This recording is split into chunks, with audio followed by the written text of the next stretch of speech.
ನನ್ನೆಲ್ಲ ಆತ್ಮೀಯ ವಿದ್ಯಾರ್ಥಿಗಳೇ, ಇಂದಿನ ತರಗತಿ ನಿಮಗೆಲ್ಲ ಸ್ವಾಗತ. 77ನೇ ಗಣರಾಜ್ಯದ ಶುಭಾಶಯಗಳು. ನಾಳೆ ಮಂಗಳವಾರ 27/1/2026ರಿಂದ 2ನೇ ಹಂತದ ಪೂರ್ವ ಸಿದ್ಧತಾ ಪರೀಕ್ಷೆ ಪ್ರಾರಂಭವಾಗ್ತಾ ಇದೆ. ಎಲ್ಲ ಅಭ್ಯಾಸ ಮಾಡಿಕೊಂಡಿದ್ದೀರಾ ಅಂದ್ಕೊಳ್ತೇನೆ. ಪರೀಕ್ಷಾ ಹಾಲಿಗೆ ಹೋಗಿ ಚೆನ್ನಾಗಿ ಬರೆದ್ಬಿಟ್ಟು ಒಳ್ಳೆಯ ಅಂಕಗಳನ್ನು ಪಡೀರಿ ಎಂಬುದು ನನ್ನ ಸದಾಶಯ.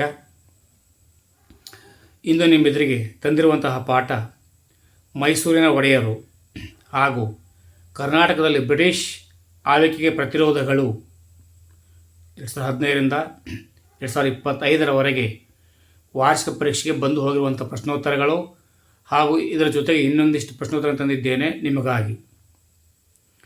ವಿಜಯನಗರ ಸಾಮ್ರಾಜ್ಯದ ಪತನ ನಂತರ ತಲೆ ಎತ್ತಿ ಅದರ ಸಂಪ್ರದಾಯ ಮತ್ತು ಘನತೆಯನ್ನು ಸ್ಥಾಪಿಸಿದ ರಾಜ್ಯ ಮೈಸೂರು. ಒಡೆಯರ ವಂಶದ ಸ್ಥಾಪಕರು ಯದುರಾಯ. ಮೈಸೂರಿನಲ್ಲಿ ಒಡೆಯರ ಆಳ್ವಿಕೆ ಪ್ರಾರಂಭವಾದದ್ದು 1399ರಲ್ಲಿ. ದ್ವಾರಕೆಯಿಂದ ಯದುರಾಯ ಮತ್ತು ಕೃಷ್ಣರಾಯ ಮೈಸೂರಿಗೆ ಬಂದರು. ರಾಜ ಒಡೆಯರು ಶ್ರೀರಂಗಪಟ್ಟಣವನ್ನು ರಾಜಧಾನಿಯನ್ನಾಗಿ ಮಾಡಿದರು. ರಾಜ ಒಡೆಯರು ಮೈಸೂರಿನಲ್ಲಿ ನವರಾತ್ರಿ ಉತ್ಸವ ಪ್ರಾರಂಭಿಸಿದರು. ಭಾರತ ಚರಿತ್ರೆಯಲ್ಲಿ 18ನೇ ಶತಮಾನವನ್ನು ರಾಜಕೀಯ ಸಮಸ್ಯೆಗಳ ಶತಮಾನ ಎಂದು ಚಿತ್ರಿಸಲ್ಪಟ್ಟಿದೆ. ಹೈದರಾಲಿಯು 2ನೇ ಕೃಷ್ಣರಾಜನನ್ನು ಗೃಹಬಂಧನದಲ್ಲಿರಿಸಿ ಅಧಿಕಾರ ಕೈಗೆತ್ತಿಕೊಂಡನು. 1799ರಲ್ಲಿ ಟಿಪ್ಪು ಸುಲ್ತಾನನ ಮರಣದ ನಂತರ ಮುಮ್ಮಡಿ ಕೃಷ್ಣರಾಜ ಒಡೆಯರು ಬ್ರಿಟಿಷರ ಒಪ್ಪಿಗೆಯೊಂದಿಗೆ ಮಹಾರಾಜರಾಗಿ ಅಧಿಕಾರ ಸ್ವೀಕರಿಸಿದರು. 1831ರಿಂದ 1881ರವರೆಗಿನ ಕಾಲ ಅವಧಿಯನ್ನು ಕಮಿಷನರುಗಳ ಆಡಳಿತ ಎಂದು ಕರೆಯಲಾಗಿದೆ. 1831ರಿಂದ 1881ರವರೆಗೆ 7 ಜನ ಕಮಿಷನರ್ಗಳು ಆಡಳಿತ ನಡೆಸಿದರು. ಮೈಸೂರಿನ ಕಮಿಷನರ್ಗಳಲ್ಲಿ ಪ್ರಮುಖರಾದವರು ಮಾರ್ಕ್ಸ್ ಕಬ್ಬನ್. ಕೊನೆಯ ಕಮಿಷನರ್ ಯಾರು ಅಂದರೆ ಜೇಮ್ಸ್ ಗೋಡಾರ್ನ್ ನಿಂದ ಮೈಸೂರು ರಾಜಮನೆತನಕ್ಕೆ 1881ರಲ್ಲಿ ಆಡಳಿತ ಹಸ್ತಾಂತರಿಸಲಾಯಿತು. ಮೊದಲ ಆಂಗ್ಲೋ ಮೈಸೂರು ಯುದ್ಧ ಹೈದರಾಲಿ ಮತ್ತು ಬ್ರಿಟಿಷರ ನಡುವೆ ನಡೆಯಿತು. ಮೊದಲ ಆಂಗ್ಲೋ ಮೈಸೂರು ಯುದ್ಧ 1790ರಲ್ಲಿ ಮದ್ರಾಸ್ ಒಪ್ಪಂದದ ಮೂಲಕ ಕೊನೆಯಾಯಿತು. ರಾಷ್ಟ್ರೀಯ ಪೂರ್ವ ಸಿದ್ಧತಾ ಪರೀಕ್ಷೆ 2020ರಲ್ಲಿ ಕೇಳಿದ್ರು. ಬ್ರಿಟಿಷರು ಮಾಹೆಯನ್ನು ವಶಪಡಿಸಿಕೊಂಡದ್ದು 2ನೇ ಆಂಗ್ಲೋ ಮೈಸೂರು ಯುದ್ಧಕ್ಕೆ ಕಾರಣವಾಯಿತು. ಇದು ಜೂನ್ 24ರ ಪರೀಕ್ಷೆ 2ರಲ್ಲಿ ಕೇಳಲಾಗಿದೆ. 1781ರಲ್ಲಿ ಹೈದರ್ ಪೋರ್ಟೊನೋವೆ ಎಂಬ ಕದನದಲ್ಲಿ ಪರಾಭವಗೊಂಡನು. ಬ್ರಿಟಿಷರು ಸಾಲ್ವಾಯ್ ಒಪ್ಪಂದದ ಮೂಲಕ ಮರಾಠರು ಮತ್ತು ನಿಜಾಮನನ್ನು ಸೆಳೆಯುವಲ್ಲಿ ಸಫಲರಾದರು. 1784ರಲ್ಲಿ ಮಂಗಳೂರು ಒಪ್ಪಂದದ ಮೂಲಕ 2ನೇ ಆಂಗ್ಲೋ ಮೈಸೂರು ಯುದ್ಧ ಕೊನೆಗೊಂಡಿತು. ಜೂನ್ 22ರಲ್ಲಿ ಈ ಪ್ರಶ್ನೆ ಕೇಳಲಾಗಿತ್ತು. 3ನೇ ಆಂಗ್ಲೋ ಮೈಸೂರು ಯುದ್ಧದ ಸಮಯದಲ್ಲಿದ್ದ ಗವರ್ನರ್ ಜನರಲ್ ಯಾರು ಎಂದರೆ ಕಾರ್ನ್ವಾಲಿಸ್. 1792ರಲ್ಲಿ 3ನೇ ಆಂಗ್ಲೋ ಮೈಸೂರು ಯುದ್ಧ ಶ್ರೀರಂಗಪಟ್ಟಣ ಒಪ್ಪಂದದ ಮೂಲಕ ಕೊನೆಗೊಂಡಿತು. 22ರ ರಾಪು ನಲ್ಲಿ ಕೇಳಲಾಗಿತ್ತು. 4ನೇ ಆಂಗ್ಲೋ ಮೈಸೂರು ಯುದ್ಧದ ಸಮಯದಲ್ಲಿದ್ದ governor general Lord Wellesley. K. Seshadri Iyer ಅವರು ಮೈಸೂರು ಸಿವಿಲ್ ಸರ್ವಿಸ್ ಪರೀಕ್ಷೆ ಆರಂಭಿಸಿದರು. ಜುಲೈ 25ರಲ್ಲಿ 3ನೇ ಪರೀಕ್ಷೆ ಕೇಳಲಾಗಿತ್ತು.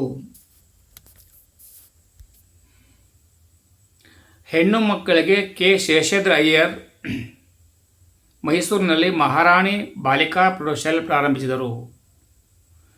ಭಾರತ ಜಲವಿದ್ಯುತ್ ಪಡೆದ ಮೊದಲ ನಗರ ಯಾವುದು ಎಂದರೆ ಬೆಂಗಳೂರು. ಮಹಾತ್ಮ ಗಾಂಧೀಜಿಯವರು ನಾಲ್ವಡಿ ಕೃಷ್ಣರಾಜ ಒಡೆಯರ್ ಅನ್ನು ರಾಜರ್ಷಿ ಎಂದು ಕರೆದರು. ಬಸವಪ್ಪ ಶಾಸ್ತ್ರಿಯವರು ಅಭಿನವ ಕಾಳಿದಾಸ ಎಂದು ಪ್ರಸಿದ್ಧರಾಗಿದ್ದರು. ಬಸವಪ್ಪ ಶಾಸ್ತ್ರಿಗಳ ಮೈಸೂರಿನ ರಾಜ್ಯ ಗೀತೆ ಕಾಯೋ ಶ್ರೀ ಗೌರಿ ರಚಿಸಿದವರಾಗಿದ್ದಾರೆ. ನಾಲ್ವಡಿ ಕೃಷ್ಣರಾಜ ಒಡೆಯರ್ ಪ್ರಾಪ್ತ ವಯಸ್ಕರಾಗುವವರೆಗೆ ರಾಜಪ್ರತಿನಿಧಿಯಾಗಿ ಆಡಳಿತ ನಡೆಸಿದವರು ವಾಣಿ ವಿಲಾಸದ ಸನ್ನಿಧಾನ ಕೆಂಪರಾಜಮ್ಮಣ್ಣಿ. ರಾಣಿ ಚೆನ್ನಮ್ಮಳ ದತ್ತುಪುತ್ರ ಶಿವಲಿಂಗಪ್ಪ. ಚೆನ್ನಮ್ಮಳ ಆಳ್ವಿಕೆಯ ಸಮಯದಲ್ಲಿ ಧಾರವಾಡದ ಕಲೆಕ್ಟರ್ ಮತ್ತು ಪೊಲಿಟಿಕಲ್ ಏಜೆಂಟ್ ಆಗಿ ಕೆಲಸ ಮಾಡಿದ್ದವನು ತ್ಯಾಕರೆ ಸಾಹೇಬ. ಚೆನ್ನಮ್ಮಳ ಸೈನ್ಯದಲ್ಲಿದ್ದ ವೀರಯೋಧ ಸಂಗೊಳ್ಳಿ ರಾಯಣ್ಣ. ರಾಯಣ್ಣನ ಊರು ಸಂಗೊಳ್ಳಿ. ಬ್ರಿಟಿಷರು ರಾಯಣ್ಣನನ್ನು ರಾಣಿ ಚೆನ್ನಮ್ಮಳ ಕುಮ್ಮಕ್ಕಿನಿಂದ ಸೈನಿಕ ಕಾರ್ಯಾಚರಣೆ ನಡೆಸುತ್ತಿದ್ದಾನೆಂದು ಭಾವಿಸಿ ಚೆನ್ನಮ್ಮಳನ್ನು ಬೈಲಹೊಂಗಲದಿಂದ ಕುಸುಗಲ್ಲಿಗೆ ಸ್ಥಳಾಂತರಿಸಿದರು. ರಾಪು 2020 ಕೇಳಲಾಗಿತ್ತು. ಮಾದರಿ ಪ್ರಶ್ನೆ ಪತ್ರಿಕೆ 1ರಲ್ಲಿ 25ನೇ ಇಸ್ವಿಯಲ್ಲಿ. ಅಮರಸೂಳ್ಯದ ಬಂಡಾಯದ ಮೂಲಕ ರೈತರು ಬಂಡಾಯವಾಗಿತ್ತು. ಅಮರಸೂಳ್ಯದಲ್ಲಿ ಬ್ರಿಟಿಷರ ವಿರುದ್ಧ ಬಂಡಾಯವಿದ್ದ ಮುಖಂಡನೆಂದರೆ ಸ್ವಾಮಿ ಅಪರಂಪರ ಕಲ್ಯಾಣ ಸ್ವಾಮಿ ಪುಟ್ಟಬಸಪ್ಪ. ಸುಳ್ಯದಲ್ಲಿ ಜನರಿಗೆ ಕಿರುಕುಳ ನೀಡುತ್ತಿದ್ದ ಅಮಲ್ದಾರನ ಹತ್ಯೆ ಮಾಡಿದ್ದಕ್ಕಾಗಿ ಪುಟ್ಟಬಸಪ್ಪನ ಜನಪ್ರಿಯತೆ ಹೆಚ್ಚಿತು. ಸುರಪುರದಲ್ಲಿ ವೆಂಕಟಪ್ಪ ನಾಯಕ ಬ್ರಿಟಿಷರ ವಿರುದ್ಧ ಬಂಡಾಯವೆದ್ದನು. ಸುರಪುರದಲ್ಲಿ ಬ್ರಿಟಿಷರು ಮಡೋಸ್ ಟೇಲರನನ್ನು ಪೊಲಿಟಿಕಲ್ ಏಜೆಂಟನನ್ನಾಗಿ ನೇಮಿಸಿದರು. ಸುರಪುರ ಈಗಿನ ಯಾದಗಿರಿ ಜಿಲ್ಲೆಯಲ್ಲಿದೆ. ರಾಜ ಒಡೆಯರು ಮೇಲುಕೋಟೆ ಚೆಲುವ ನಾರಾಯಣ ಸ್ವಾಮಿಗೆ ರಾಜಮುಡಿ ಕಿರೀಟ ಅರ್ಪಿಸಿದರು. ಬ್ರಿಟಿಷರ ಕಂದಾಯ ನೀತಿಯ ಪರಿಣಾಮಗಳಾವವು?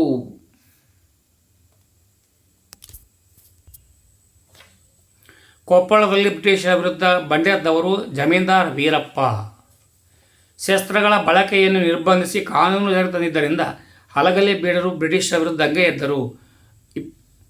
2020, 19 ಜೂನ್ ಪರೀಕ್ಷೆ ಮತ್ತು ರಾಷ್ಟ್ರೀಯ ಪೋಷಿತ ಪರಿಸ್ಥಿತಿ ಕೇಳಲಾಗಿತ್ತು.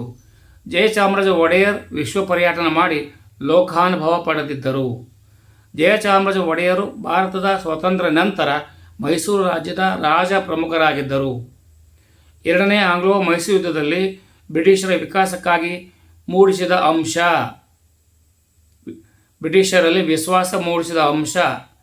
1781ರಲ್ಲಿ ಫೋರ್ಟೋ ನೋವೋ ಎಂಬಲ್ಲಿ ಹೈದರನ ಸೋಲು ಜುಲೈ 21 ಕೇಳಲಾಗಿತ್ತು. ಈಗ ಇದರಲ್ಲಿ 2, 3, 4 ಅಂಕ ಪ್ರಶ್ನೋತ್ತರ ನೋಡ್ಕೊಂಡು ಬರುವ. ರಾಜ ಒಡೆಯರ್ ಸಾಧನೆ ತಿಳಿಸಿ. ಮೈಸೂರನ್ನು ದೊಡ್ಡ ರಾಜ್ಯವನ್ನಾಗಿ ಮಾಡಿದರು. ಶ್ರೀರಂಗಪಟ್ಟಣವನ್ನು ರಾಜಧಾನಿಯನ್ನಾಗಿ ಮಾಡಿದರು. ಶ್ರೀರಂಗಪಟ್ಟಣ ಮೈಸೂರು ಮೇಲುಕೋಟೆಗಳ ದೇವಾಲಯಗಳ ಜೀರ್ಣೋದ್ಧಾರ ಮಾಡಿದರು. ಮೇಲುಕೋಟೆ ಚೆಲುವನಾರಾಯಣ ಸ್ವಾಮಿಗೆ ರಾಜಮುಡಿ ಕಿರೀಟ ಅರ್ಪಿಸಿದರು. ಮೈಸೂರಿನಲ್ಲಿ ನವರಾತ್ರಿ ಉತ್ಸವ ಪ್ರಾರಂಭಿಸಿದರು. ಚಿಕ್ಕದೇವರಾಜ ಒಡೆಯರ್ ಅವರ ಸಾಧನೆಗಳಾವುವು? ಆಗಸ್ಟ್ 24ರ ಪರೀಕ್ಷೆ 3ರಲ್ಲಿ, ಜುಲೈ 25ರ ಪರೀಕ್ಷೆ 3ರಲ್ಲಿ ಕೇಳಲಾಗಿತ್ತು. ಇವರು ಸಮರ್ಥ ಯೋಧರು ಹಾಗೂ ಆಡಳಿತಗಾರರು ಆಗಿದ್ದರು. ಶಿವಾಜಿಯ ಸೇನೆಯನ್ನು ಮಧುರೈ, ಇಕ್ಕೇರಿ ಮತ್ತು ಬಿಜಾಪುರಗಳಲ್ಲಿ ಹಿಮ್ಮೆಟ್ಟಿಸಿದರು.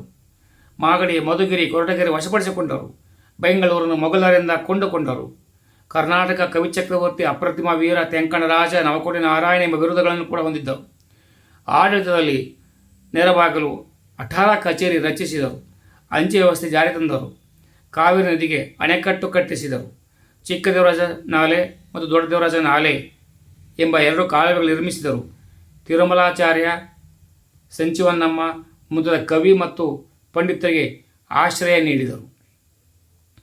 ಮೈಸೂರು ರಾಜ್ಯದ ಪ್ರಗತಿಗೆ ದಿವಾನ್ ರಂಗಚಾಲೂರ್ ಅವರ ಕೊಡುಗೆಗಳಾವವು? ಮೈಸೂರು ಪ್ರಜಾಪ್ರತಿನಿಧಿ ಸಭೆ ಪ್ರಾರಂಭಿಸಿದರು. 1881ರಲ್ಲಿ ಕೋಲಾರ ಚಿನ್ನದ ಗಣಿ ಆರಂಭ. 1882ರಲ್ಲಿ ಬೆಂಗಳೂರು ಮೈಸೂರಿನಲ್ಲಿ ರೈಲು ಮಾರ್ಗ ಪ್ರಾರಂಭ. ಮೈಸೂರು ಸಂಸ್ಥಾನದ ಅಭಿವೃದ್ಧಿಯಲ್ಲಿ ದಿವಾನ್ ಕೆ ಶೇಷಾದ್ರಿ ಅಯ್ಯರ್ ಅವರ ಪ್ರಮುಖ ಪಾತ್ರ ವಹಿಸಿದ್ದರು. ಸ್ಪಷ್ಟೀಕರಿಸಿ. ಏಪ್ರಿಲ್ 1, 2024ರ ಪರೀಕ್ಷೆ ಕೇಳಿದರು. ರೈಲು ಮಾರ್ಗಗಳ ನಿರ್ಮಾಣ, ಸೇಲು ಸರ್ವಿಸ್ ಪರೀಕ್ಷೆ ಪ್ರಾರಂಭಿಸಿದರು. 1894ರಲ್ಲಿ ಶಿಶು ವಿವಾಹ ನಿಷೇಧ ಕಾಯ್ದೆ ಜಾರಿಗೆ ತಂದರು. ಶಿಂಷಾ ಜಲವಿದ್ಯುತ್ ಯೋಜನೆ ಆರಂಭ. ಮಹಾರಾಣಿ ಬಾಲಿಕಾ ಪ್ರೌಢಶಾಲೆ ಸ್ಥಾಪನೆ. ನೀರಾವರಿ ವ್ಯವಸಾಯಕ್ಕೆ ಹೆಚ್ಚಿನ ಮನ್ನಣೆ. ಗ್ರಾಮೀಣ ಮಕ್ಕಳ ಅಥವಾ ಗ್ರಾಮೀಣ ಹೆಣ್ಣುಮಕ್ಕಳ ವಿದ್ಯಾಭ್ಯಾಸಕ್ಕೆ ವಿಶೇಷ ಗಮನ ನೀಡಿದರು. ಧನ್ಯವಾದಗಳು. ಜೈ ಹಿಂದ್, ಜೈ ಕರ್ನಾಟಕ. ಸರ್ವೇ ಜನೋ ಸುಖಿನೋ ಭವಂತು. ಯಾರೆಲ್ಲ ಸಬ್ಸ್ಕ್ರೈಬ್ ಮಾಡ್ಕೊಂಡಿಲ್ಲ ಸಬ್ಸ್ಕ್ರೈಬ್ ಮಾಡ್ಕೊಳ್ಳಿ. ನನ್ನ ಧ್ವನಿಗೆ ಬೆಂಬಲ ನೀಡಿ ಇನ್ನಿಷ್ಟು ವಿಷಯಗಳೊಂದಿಗೆ ಮುಂದಿನ ಸಂಚಿಕೆಯಲ್ಲಿ ಮತ್ತೆ ಬರಲಿದ್ದೇನೆ. ಎಲ್ಲರಿಗೂ ಶುಭವಾಗಲಿ.